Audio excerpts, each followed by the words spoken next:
அதிசயங்கள் செய்கிறவர் நம் அருகில் இருக்கிறார். அற்புதங்கள் செய்கிறவர் என்றும் நமக்குள் வசிக்கிறார். 1 ராஜாக்கள் 8:15. அவன் சொன்னது, இஸ்ரவேலின் தேவனாகிய கர்த்தருக்கு ஸ்தோத்திரம், ஸ்தோத்திரம். அவர் என் தகப்பனாகிய தாவீதுக்கு தம்முடைய வாக்கினால் சொன்னதை தமது வாக்கினால் சொன்னதை தம்முடைய கரத்தினால் நிறைவேற்றுவார். அந்த வார்த்தை கவனிக்கணும். வாக்கினால், தமது வாயினால் கர்த்தர் சொன்னதை அவர் கரத்தினால் நிறைவேற்றுகிற தேவன். சொன்னதை அப்படியே செய்வார். கர்த்தர் சொல்றார், இன்னைக்கு சோதனை காலத்துக்கு தப்பும்படி நான் உன்னை காப்பேன் என்று சொன்னால், எத்தனை சோதனை நெருக்கம் வந்தாலும் கர்த்தர் காப்பாற்றுவார்.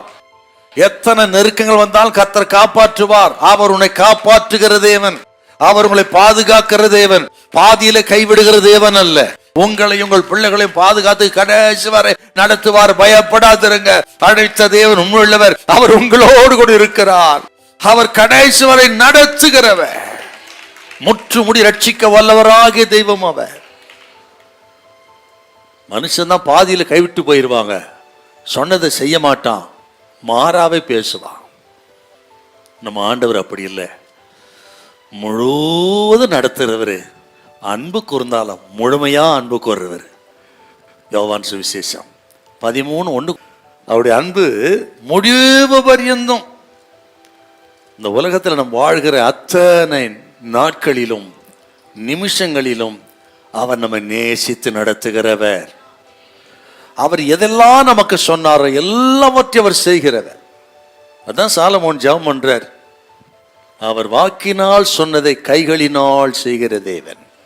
உங்களுக்கு நிறைய வாக்குத்தத்தம் பண்ணியிருப்பாருங்க, இதுவரை நடக்கலையா? இன்னைக்கு விசுவாசிங்க, முழு நம்பிக்கையோடு விசுவாசிங்க. நடக்கும் நடக்கும். அவருடைய வார்த்தைகள் ஆம் என்றும் ஆமேன் என்றும் இருக்கிறது. கர்த்தர் இஸ்ரவேலுக்கு சொன்ன நல்வார்த்தைகளை ஒன்றும் தரையில் விழுந்து விடவில்லை. யோசுவா 23, 1 சாமுவேல் 3 வாசிச்சு பாருங்க. நீங்க இஸ்ரவேலுக்கு சொன்ன நல்வார்த்தைகளை ஒன்றும் தவறி போகவில்லை. அப்படின்னா கர்த்தர் சொல்றார், இன்னைக்கு உங்களுக்கு கொடுத்த வாக்கு தத்தங்கள் தரிசனங்கள் எல்லாம் ஏற்ற காலத்தில் நிறைவேறும். ஒன்றும் தவறி போகாது. இதை முழு நிச்சயமாய் நம்புங்கள். கர்த்தரே வாக்கியம் பண்ணுவார். ஹல்லேலூயா, ஹல்லேலூயா.